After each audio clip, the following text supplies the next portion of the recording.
What does it feel like to touch nature? To our eyes, everything looks green, but our fingertips tell a completely different story.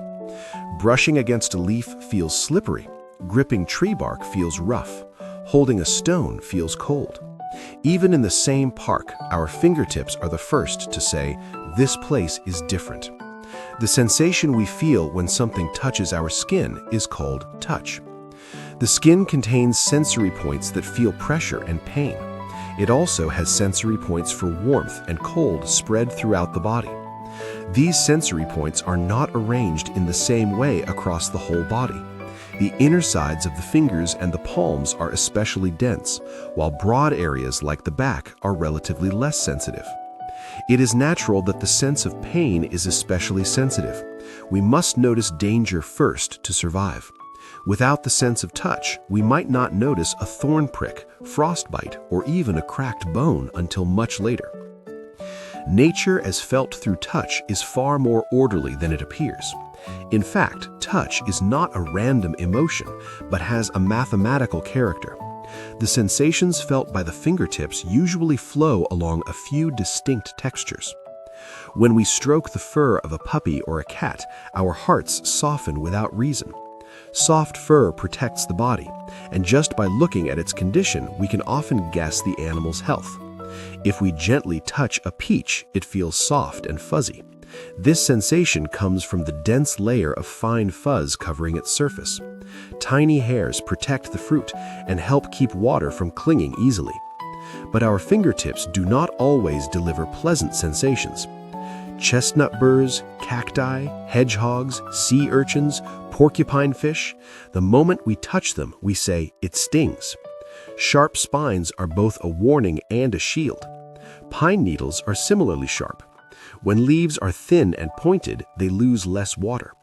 Even though they share the same sharpness, it is interesting that the reasons for survival are different. Some things have a smooth, glossy texture. The backs of ladybugs and rhinoceros beetles are hard exoskeletons. They hold the body's shape and keep water from seeping in. The shine on an apple skin and the gloss on rubber tree leaves comes from the layer covering the surface, the wax layer. When the surface is smooth and glossy, it gains the strength to endure sunlight and dryness. A slippery texture opens yet another world. The skin of frogs, snails, loaches, and eels is moist with mucus.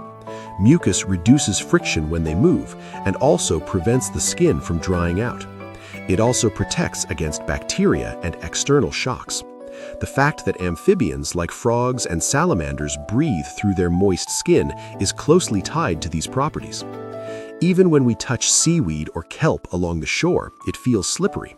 That slipperiness is related to substances such as alginic acid, and these substances are used in food and also in medicine and cosmetics. Unlike slipperiness, there is a texture people especially dislike. It is stickiness. Spiders spin webs of sticky threads to catch their prey, and sundews trap insects with sticky liquid that beads like dew at the tips of fine tentacles along the edges of their leaves. A single texture becomes a way of survival. A soft and squishy texture also deserves attention. When we touch the paw pads of a puppy or a cat, they feel soft and lift our mood. They absorb shock, act as sensors that receive information from the ground, and release sweat through the pads to regulate temperature. The reason cats can walk so quietly is also thanks to that softness. But even in the same cat, the tongue feels rough. Tiny keratin spines grow densely across it, and they are used to strip meat from bones and groom fur. Even within one body, the surface motif is designed in completely different ways depending on its purpose. By this point, the sense of touch starts to feel a little different. Touch is not a mood, but a sense that reads surface motifs. Density and sparsity, slipperiness and roughness, softness and hardness.